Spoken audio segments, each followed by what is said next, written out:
Hello everyone, ನಾನು ಲೇಖನ. ಇವತ್ತು ನಾನು ಕೊಬ್ಬರಿ ಪಚಡಿ ಮಾಡ್ಕೊಳ್ತಾ ಇದ್ದೀನಿ.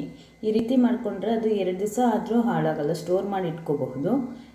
ಇಲ್ಲಿ ಮಾಡ್ಕೊಳ್ಳೋಕೆ ನಾನು ಒಂದು ಅರ್ಧ ಹೋಳು ತೊಗೊಂಡಿದ್ದೀನಿ. ಇದು ಸಿಪ್ಪೆ ಸಮೇತ ಸೇರಿಸ್ಕೊಳ್ತಾ ಇದ್ದೀನಿ. ನಿಮಗೆ ಸಿಪ್ಪೆ ಇಷ್ಟ ಇಲ್ಲ ಅಂದರೆ ಸಿಪ್ಪೆ ತೆಗೆದುಬಿಡಬಹುದು. ಇದು ಚಪಾತಿ, ಅನ್ನ, ಟಿಫನ್ಸ್ಗೆಲ್ಲದಕ್ಕೂ ಚೆನ್ನಾಗಿರುತ್ತೆ. ಇಲ್ಲಿ ಕಟ್ ಮಾಡಿ ಇಟ್ಕೊಂಡಿದ್ದೀನಿ ಚಿಕ್ಕ ಚಿಕ್ಕದಾಗಿ. 1 ಕಪ್ ಆಗಿದೆ. ಈಗ ಮಾಡ್ಕೊಳ್ಳೋಕ್ಕೆ ಒಂದು ಪ್ಯಾನ್ ತೊಗೊಂಡಿದ್ದೀನಿ. ಇದಕ್ಕೆ 1 ಟೇಬಲ್ ಸ್ಪೂನ್ ಎಣ್ಣೆ ಸೇರಿಸ್ಕೊಳ್ಳೋಣ. ಎಣ್ಣೆ ಏನು ಜಾಸ್ತಿ ಬೇಕಾಗಲ್ಲ ಈ ಚಟ್ನಿಗೆ. ಟ್ರಾವೆಲಿಂಗ್ ಅಂತೂ ತುಂಬಾ ಬೆಸ್ಟ್ ಇದು. ಒಂದು ದಿವಸ ಮಾಡಿಟ್ಕೊಂಡ್ರೆ ಒಂದು 2-3 ಡೇಸ್ ಹಾಳಾಗಲ್ಲ. ಇದು ಸ್ಟೋರ್ ಮಾಡಿ ಇಟ್ಕೋಬಹುದು. ಈಗ ಎಣ್ಣೆ ಕಾದ ನಂತರ 1 ಟೇಬಲ್ ಸ್ಪೂನ್ ಉದ್ದಿನಬೇಳೆ ಸೇರಿಸ್ಕೊಳ್ತಾ ಇದ್ದೀನಿ. 1 ಟೇಬಲ್ ಸ್ಪೂನ್ ಕಡಲೆಬೇಳೆ ಸ್ವಲ್ಪ ಫ್ರೈ ಮಾಡ್ಕೊಳ್ಳೋಣ. ಇದಕ್ಕೆ ಒಂದು 6ರಿಂದ 7 ಹಸಿಮೆಣ್ಸಿನ್ಕಾಯಿ ಸೇರಿಸ್ಕೊಂಡಿದ್ದೀನಿ. ಒಂದು 4 ಬಾಡಿಗೆ ಮೆಣಸಿನ್ಕಾಯಿ.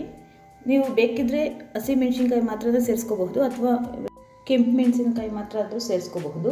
2 ಸೇರಿಸ್ಕೊಂಡ್ರೆ ಸ್ವಲ್ಪ ಟೇಸ್ಟ್ ಚೆನ್ನಾಗಿರುತ್ತೆ ಅಂತ ನಾನು 2 ಸೇರಿಸ್ಕೊಂಡು ಒಂದು 2 ನಿಮಿಷ ಬಾಡಿಸ್ಕೊಳ್ತಾ ಇದ್ದೀನಿ. ಉದ್ದಿನಬೇಳೆ, ಕಡಲೆಬೇಳೆ ಎಲ್ಲ ಸ್ವಲ್ಪ ಬ್ರೌನ್ ಆಗಬೇಕು. ಅದುವರೆಗೂ ಮೀಡಿಯಮ್ ಫ್ಲೇಮಲ್ಲಿ ಇಟ್ಕೊಂಡು ಬಾಡಿಸ್ಕೊಳ್ಳೋಣ. ಈಗ ಇದಕ್ಕೆ ಕಟ್ ಮಾಡಿ ಇಟ್ಕೊಂಡಿರೋಂಥ ಕೊಬ್ಬರಿ ಸೇರಿಸ್ಕೊಂಡು ಫ್ರೈ ಮಾಡ್ಕೊಳ್ಳೋಣ. ಇದು ಒಂದು 2 ನಿಮಿಷ ಮೀಡಿಯಮ್ ಫ್ಲೇಮಲ್ಲಿ ನೀಟಾಗಿ ಬಾಡಿಸ್ಕೋಬೇಕು.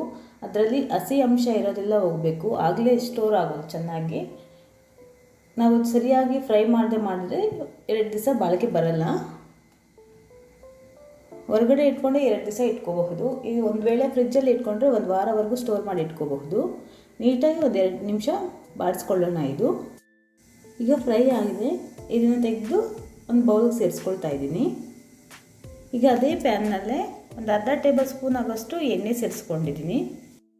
ಸ್ವಲ್ಪ ಎಣ್ಣೆ ಬಿಸಿ ಆದಮೇಲೆ 2 ಟೊಮೆಟೊ ಉದ್ದುದ್ದಕ್ಕೂ ಕಟ್ ಮಾಡಿ ಇಟ್ಕೊಂಡಿದ್ದೀನಿ. ಇದನ್ನು ಸೇರಿಸ್ಕೊಂಡು ಒಂದು 2 ನಿಮಿಷ ಬಾಡಿಸ್ಕೊಳ್ಳೋಣ. ಇದು ಸ್ಮೂತ್ ಆಗೋಗುತ್ತೆ. ಇದಕ್ಕೆ ಒಂದು ನಿಂಬೆಹಣ್ಣು ಗಾತ್ರದಷ್ಟು ಹುಣಸೆ ಹಣ್ಣು ಸೇರಿಸ್ಕೊಳ್ತಾ ಇದ್ದೀನಿ. ಒಂದು 1/4 ಟೇಬಲ್ ಸ್ಪೂನ್ ಆಗೋಷ್ಟು ಅರಿಶಿನ ಪುಡಿ ಸೇರಿಸ್ಕೊಳ್ತಾ ಇದ್ದೀನಿ. 3 ಸೇರಿಸಿ ನೀಟಾಗಿ ಒಂದು 2 ನಿಮಿಷ ಫ್ರೈ ಮಾಡ್ಕೊಳ್ಳೋಣ.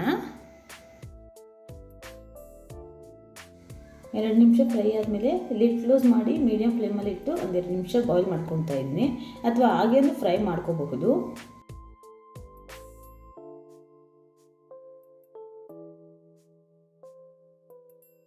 ಈಗ ಇದು ಫುಲ್ ಸಾಫ್ಟ್ ಆಗಿದೆ. ಈಗ ಸ್ಟವ್ ಆಫ್ ಮಾಡಿಬಿಡೋಣ. ಇದು ಸ್ವಲ್ಪ ಆರಬೇಕು, ಬಿಸಿ ಆರಲಿ. ಈಗ ಮಿಕ್ಸಿ ಜಾರಿಗೆ ಮೊದಲು ನಾವು ಫ್ರೈ ಮಾಡಿ ಇಟ್ಕೊಂಡಿರೋ ಕೊಬ್ಬರಿ ಕಾಳುಗಳನ್ನ ಸೇರಿಸ್ಕೊಂಡು ಪೇಸ್ಟ್ ಮಾಡ್ಕೋಬೇಕು. ಇದಕ್ಕೆ ಒಂದು 1/4 ಟೇಬಲ್ ಸ್ಪೂನ್ ಆಗೋಷ್ಟು ಜೀರಿಗೆ ಸೇರಿಸ್ಕೊಳ್ತಾ ಇದ್ದೀನಿ. ನೀರೇನು ಸೇರಿಸ್ಕೊಳ್ಳೋದು ಬೇಡ. ಇಲ್ಲಿ ಜೀರಿಗೆ 1/4 ಟೇಬಲ್ ಸ್ಪೂನ್ ಸೇರಿಸ್ಕೊಂಡಿದ್ದೀನಿ. ಒಂದು 8ರಿಂದ 10 ಬೆಳ್ಳುಳ್ಳಿ ಹೆಸರು ಸೇರಿಸ್ಕೊಂಡಿದ್ದೀನಿ. ಸ್ವಲ್ಪ ತರಿತರಿಯಾಗಿ ಆಗಿರುತ್ತೆ. ತರಿತರಿಯಾಗಿ ಪೇಸ್ಟ್ ಮಾಡ್ಕೊಳ್ಳೋಣ ಇದನ್ನು. ಈಗ ಇದಕ್ಕೆ ನಾವು ಮಾಡಿಟ್ಕೊಂಡಿರೋ ಟೊಮೆಟೊ ಪೇಸ್ಟ್ನ ಸೇರಿಸ್ಬಿಟ್ಟು ನೀಟಾಗಿ ಗ್ರೈಂಡ್ ಮಾಡ್ಕೊಳ್ಳೋಣ. ಗ್ರೈಂಡ್ ಆಗುತ್ತೆ, ಸ್ವಲ್ಪ ತಿಕ್ಕಾಗಿ ಇರುತ್ತೆ. ಈಗ ರುಚಿಗೆ ತಕ್ಕಷ್ಟು ಉಪ್ಪು ಸೇರಿಸ್ಕೊಳ್ತಾ ಇದ್ದೀನಿ ಕೊನೆಯಲ್ಲಿ. ಈಗ ಗ್ರೈಂಡ್ ಮಾಡ್ಕೊಳ್ಳೋಣ.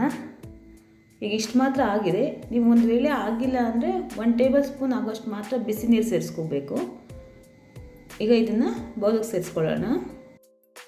ಬಿಸಿ ಬಿಸಿ ಅನ್ನಕ್ಕಂತೂ ಸ್ವಲ್ಪ ಸೈಡಲ್ಲಿ ಇಟ್ಕೊಂಡು ಅದರ ಮೇಲೆ ಸ್ವಲ್ಪ ತುಪ್ಪ ಹಾಕ್ಕೊಂಡು ತಿಂತಾ ಇದ್ರಂತೂ ಸೂಪರಾಗಿರುತ್ತೆ ಟೇಸ್ಟು. ಒಂದು ಸಲ ಟ್ರೈ ಮಾಡಿ ನೋಡಿ, ತುಂಬ ಟೇಸ್ಟಿಯಾಗಿರುತ್ತೆ.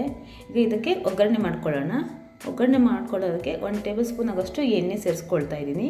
ಎಣ್ಣೆ ಕಾದ ನಂತರ ಕಡಲೆಬೇಳೆ ಒಂದು 1/2 ಟೇಬಲ್ ಸ್ಪೂನ್, ಉದ್ದಿನಬೇಳೆ ಒಂದು 1/2 ಟೇಬಲ್ ಸ್ಪೂನ್ ಸೇರಿಸ್ಕೊಳ್ತಾ ಇದ್ದೀನಿ. ಸ್ವಲ್ಪ ಫ್ರೈ ಮಾಡ್ಕೊಳ್ಳೋಣ.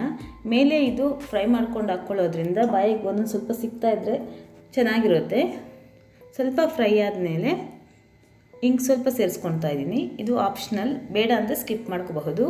ಒಂದು 5 ಬೆಳ್ಳುಳ್ಳಿ, ಒಂದು 10 ಕರಿಬೇವಿನ ಎಲೆ ಸೇರಿಸ್ಕೊಳ್ತಾ ಇದ್ದೀನಿ. ಬೆಳ್ಳುಳ್ಳಿ ಸ್ವಲ್ಪ ಕ್ರಷ್ ಮಾಡಿ ಸೇರಿಸ್ಕೊಂಡಿದ್ದೀನಿ. ಸ್ವಲ್ಪ ಬಾಡಿಸ್ಕೊಳ್ಳೋಣ. ಈಗ ಇದನ್ನು ಪಚಡಿಗೆ ಸೇರಿಸ್ಕೊಂಡು ಮಿಕ್ಸ್ ಮಾಡ್ಕೊಳ್ಳೋಣ. ಈಗ ರೆಡಿ ಆಗಿದೆ ಇದು. ಈ ರೆಸಿಪಿ ಇಷ್ಟ ಆದರೆ ಲೈಕ್ ಮಾಡಿ. ಮೊದಲನೇ ಬಾರಿ ನೋಡ್ತಾ ಇರೋ ಸಬ್ಸ್ಕ್ರೈಬ್ ಮಾಡ್ಕೊಂಡು ನೋಡಿ.